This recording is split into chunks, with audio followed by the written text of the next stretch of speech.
Division की मांग को लेकर संगठन के साथ संघर्ष कर रहा था। अब तक आई खबरों की माने तो इस घटना में एक सीआईएसएफ जवान को गिरफ्तार किया गया है। प्रदर्शनकारियों ने बताया कि सीआईएसएफ के जवानों ने प्रेम महतो के सिर पर लाठियां बरसाई थी, जिससे वो गंभीर रूप से घायल हो गए थे। खून से लथपथ प्रेम को बोकारो जनरल अस्पताल लाने के क्रम में उसने दम तोड़ दिया। प्रेम महतो की मौत के बाद जमकर प्रदर्शन हुए। इस दौरान गाड़ियों में आग तक लगा दी गई। घटना के बाद बोकारो जनरल अस्पताल में विस्थापित गांव के लोगों की भीड़ उमड़ पड़ी। बोकारो जनरल अस्पताल में बड़ी संख्या में लोग जमा हो गए थे। अस्पताल के बाहर पुलिस बल की भारी तैनाती करनी पड़ी थी। डुमरी विधायक जयराम महतो ने भी मामले को लेकर कड़ी प्रतिक्रिया दी है। उन्होंने कहा कि हैवानियत की हद पार कर दी गई। देखिए, ये बहुत खेदजनक है, अफसोसजनक है कि आज जो अप्रेंटिस करने वाले अभ्यर्थी हैं वो धरना में बैठे थे। नौकरी देना नहीं देना ये प्रबंधन का मामला था। ठीक है, अगर चूंकि बीएसएल सीआईएसएफ के तत्वाधान अंतर्गत निगरानी दी जाती है तो सीआईएसएफ को भी इस मामले को अन्य माध्यम से उनके पास पानी का बौछार होना चाहिए था, आंसू गैस होना चाहिए था।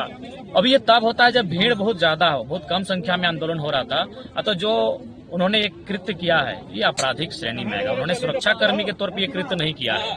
इसकी मैं कड़ी निंदा करता हूं और जो लोगों के माध्यम से लाठीचार्ज हुआ है उनको सस्पेंड किया जाए। अब आपके द्वारा क्या किया जाएगा इस आंदोलन में? किस तरह की? इस आंदोलन में हमारी पार्टी विस्थापितों के साथ खड़ी है। ये जैसा करेंगे, ये धरना देंगे, हम धरने पर बैठेंगे, ये जाम करेंगे, हम जाम में बैठेंगे, ये अनशन करेंगे, हम अनशन में बैठेंगे। आर पार की लड़ाई होगी। आर पार की लड़ाई होनी ही चाहिए। आर पार की लड़ाई होनी ही चाहिए। अस्पताल पहुंचे डुमरी विधायक के साथ बोकारो विधायक श्वेता सिंह के बीच इस मुद्दे पर तीखी बहस भी हुई।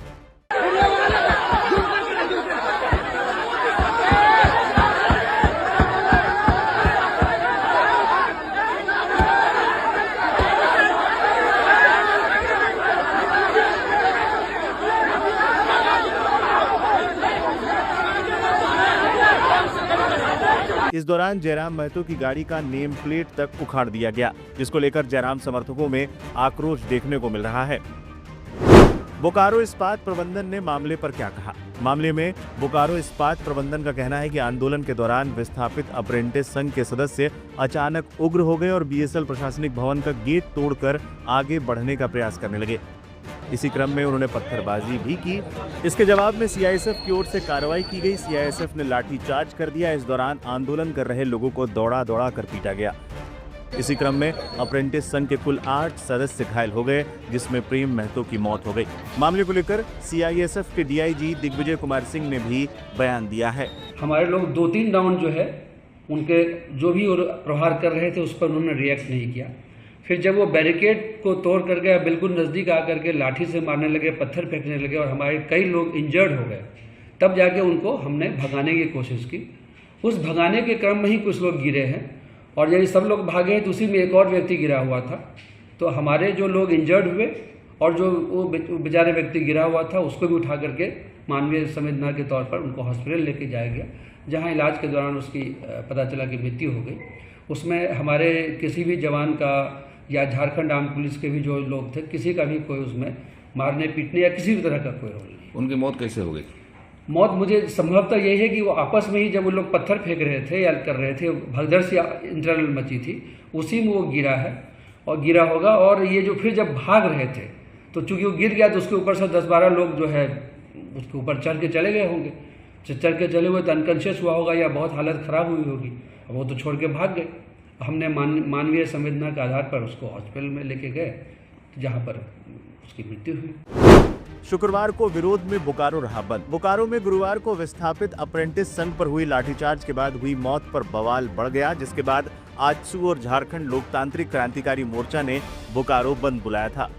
शुक्रवार सुबह से ही इसका असर जिले में दिखने लगा था। कई सड़कों पर लोगों ने जाम लगा दिया था। प्रदर्शनकारियों ने इस दौरान कई गाड़ियों में तोड़फोड़ करते हुए आगजनी भी की। लोगों में बीएसएल के खिलाफ जबरदस्त आक्रोश देखने को मिल रहा है। मृतक के परिजनों को 20 लाख मुआवजा। इस बीच जिला प्रशासन और बीएसएल प्रबंधन ने आंदोलन कर रहे विस्थापित अप्रेंटिस संघ के सभी मांगे मान ली हैं। प्लांट में ट्रेनिंग पूरी कर चुके सभी विस्थापित अप्रेंटिस ट्रेनी को बीएसएल प्रबंधन 21 दिनों में पद सृजित कर 3 माह के अंदर नियुक्ति देगा। लाठीचार्ज में मारे गए मृतक के परिजनों को 20 लाख मुआवजा और परिवार के एक सदस्य को नौकरी देने पर भी सहमति बनी है। लाठीचार्ज में घायल हुए लोगों का बोकारो जनरल हॉस्पिटल में मुफ्त उपचार होगा और प्रत्येक को 10,000 रुपए का मुआवजा भी दिया जाएगा।